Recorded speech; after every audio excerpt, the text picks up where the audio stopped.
Bonjour aux lecteurs de notre chaîne YouTube et aux membres des forums de rcmac.com et rcmac Vintage. Alors on continue sur la préparation du Scorpion de chez Kyosho. Alors là on va passer aux amortisseurs. Alors je crois que c'est la vidéo numéro 7. Il y aura beaucoup de vidéos sur cette voiture parce que c'est une voiture que j'utilise beaucoup, que je trouve hyper sympa. Alors même si elle est un peu en fin de carrière, là il y a de bonnes affaires au niveau tarif à faire. Et c'est vraiment une voiture originale.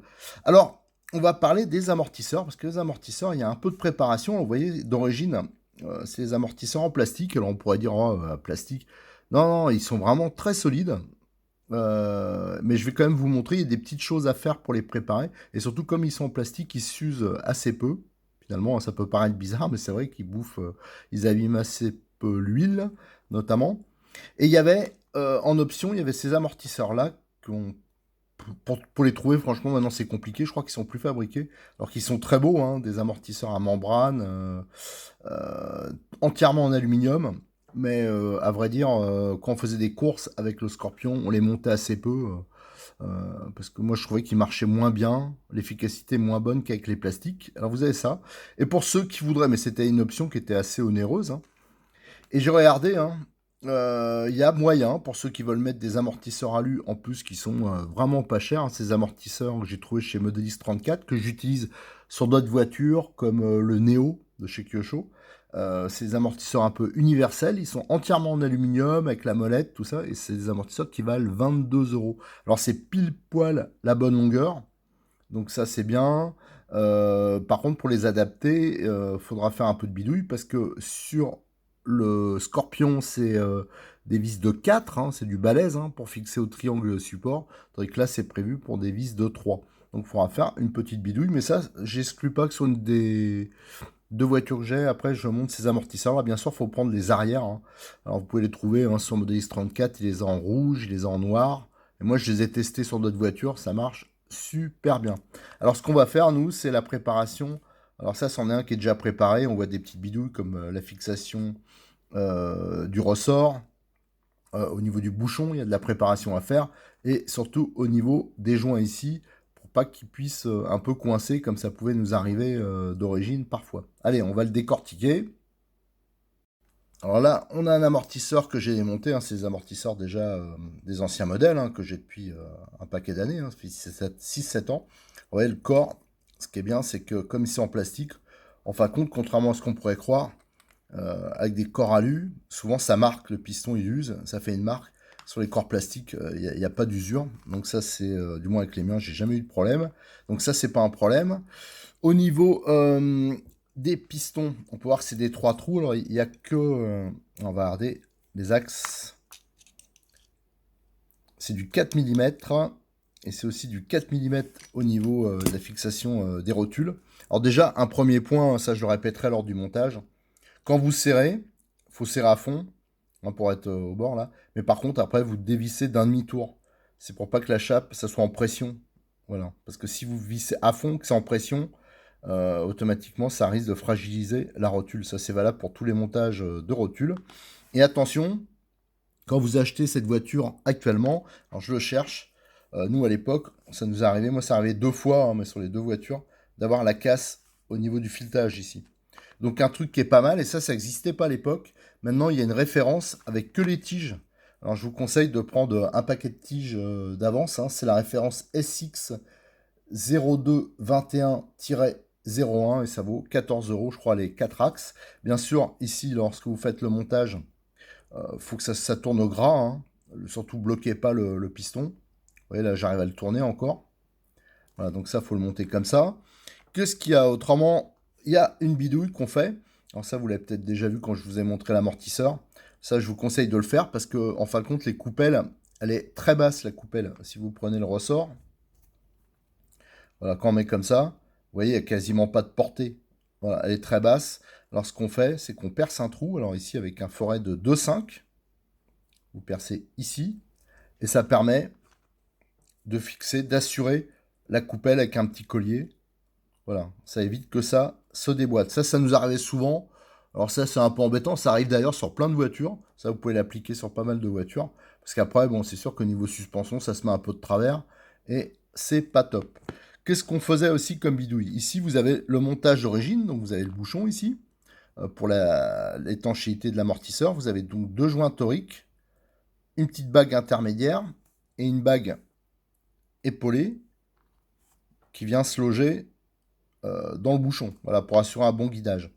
Avec ce montage-là, souvent les amortisseurs, au bout d'un moment, ils avaient tendance à coincer un peu. Donc, pour avoir une efficacité maximum, ce qu'on fait, c'est qu'on retirait la bague intermédiaire et on rajoutait trois joints. Ça veut dire l'étanchéité, vous avez trois joints et vous avez la bague intermédiaire pour le guidage. Donc, ça permet de donner un peu de souplesse. Alors, bien sûr, quand vous les montez, il faut bien les lubrifier. Et moi, je vous conseille de faire ce montage avec trois joints. Après, les amortisseurs, vous avez les ressorts.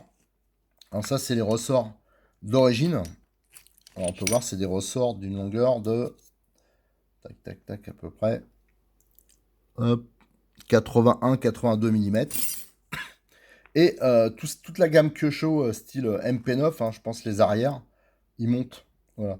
Alors nous, on montait souvent des ressorts autres hein, pour peaufiner la suspension. Mais donc, vous pouvez monter, je pense que c'est les arrières intermédiaires, parce qu'attention, il y a plusieurs longueurs. Hein, je vous ai donné la bonne longueur dans la gamme Kyosho. Alors, ce qu'on faisait aussi, c'est, là, vous avez le bouchon.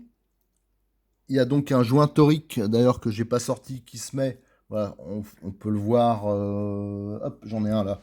Donc, qui se met sur le bouchon à ce niveau, et c'est lui qui assure l'étanchéité. Mais contrairement à beaucoup d'amortisseurs, il n'y a pas de membrane. Donc c'est des amortisseurs à émulsion, d'ailleurs c'est à la mode actuellement, mais à l'époque ils l'ont pas fait pour ça. Alors ce qu'on faisait, hein, beaucoup on faisait ça, on prenait des membranes de MP9 et bing. Donc ça permet d'avoir un amortisseur à volume constant. Donc pareil, ça c'est une modif qui est pas trop chère et qui est assez sympa. Enfin, je pense que ça apporte un plus. Et alors ça, je l'ai eu, c'est Cheryl, c'est de Modis 34, c'est des membranes de MP9 à MP10. La référence, c'est IF 346-03. Voilà, moi, mes amortisseurs, perso, il y a une voiture, un Scorpion, je crois que c'est le brushless, je l'ai monté en émulsion, comme d'origine. D'ailleurs, c'est pour ça que je vais vous faire la démonstration après, du montage. Et celui qui sera en nitro, je l'ai monté avec sans membrane.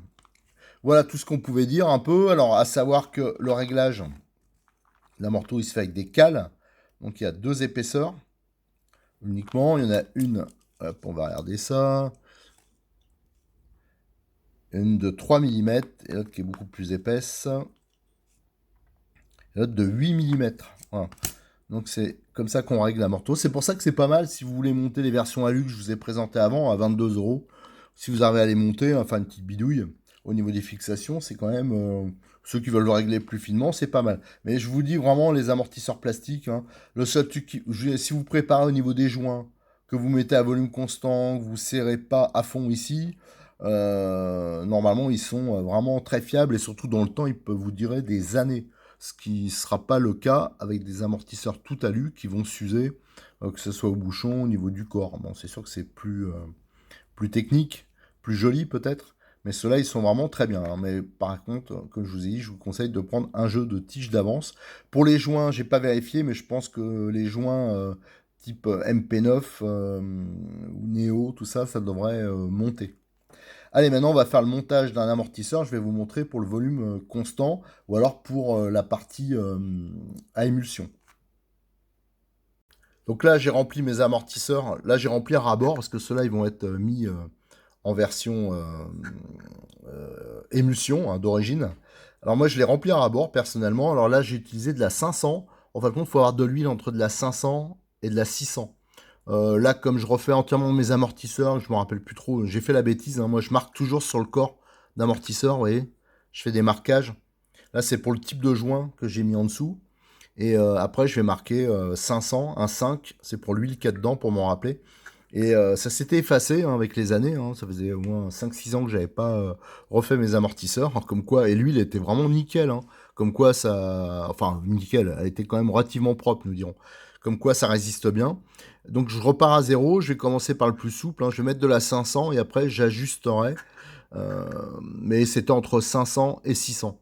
Voilà. Donc, quand vous fermez, si vous faites la version à émulsion, en fin de compte, ça va être comme les. Si vous regardez sur Internet, il y a beaucoup. J'en ferai d'ailleurs une vidéo spécifique là-dessus.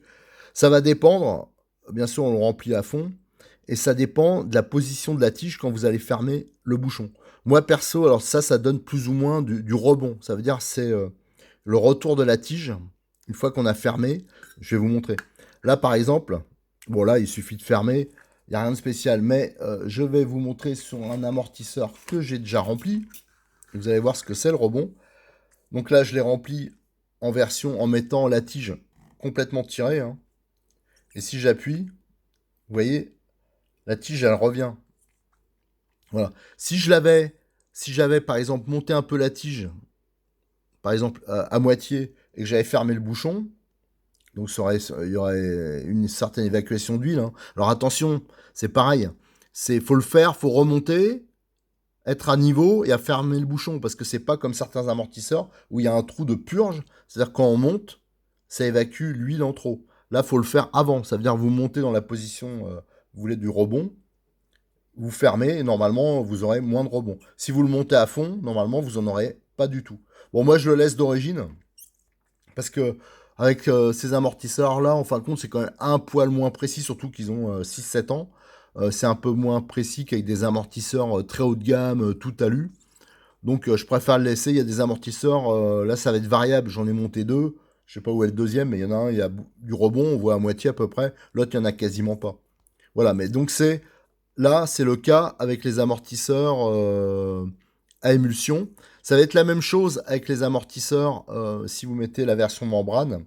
Là aussi, on peut régler bien sûr le rebond de l'amortisseur. Bon, moi, je vous conseille de remplir à fond et de le laisser comme ça. De toute façon, ça fait toujours un peu plus d'huile dedans. C'est pas fait pour on va pas l'utiliser pour faire de la compétition. Et après, si vous montez avec la membrane, là, pareil, il faudra ajuster parce que vous n'avez pas de trou d'évacuation ici. Alors, éventuellement, on pourra en faire un avec la version membrane, mais ça, je préfère pas trop y toucher. Je préfère voilà, ajuster pour. Moi, je trouve que l'idéal, c'est d'avoir un rebond, par exemple, voilà, jusqu'ici. Voilà, ça suffira largement. Alors, un dernier point pour les amortisseurs. Si vous utilisez la version membrane, alors je sais pas, non, j'ai pas d'amortisseur qui est rempli. Euh, je vais vous le montrer peut-être avec celui-là, même si c'est trop, je vais faire tout déborder. Non, c'est pas une bonne idée. Mais avec l'amortisseur, quand il est à fond, en fin de compte, il est fait pour, vous voyez, vous avez énormément de volume dans le bouchon. Donc ça peut aller buter jusqu'au fond du bouchon. Par contre, si vous utilisez avec la membrane, c'est sûr que vous allez abîmer la membrane.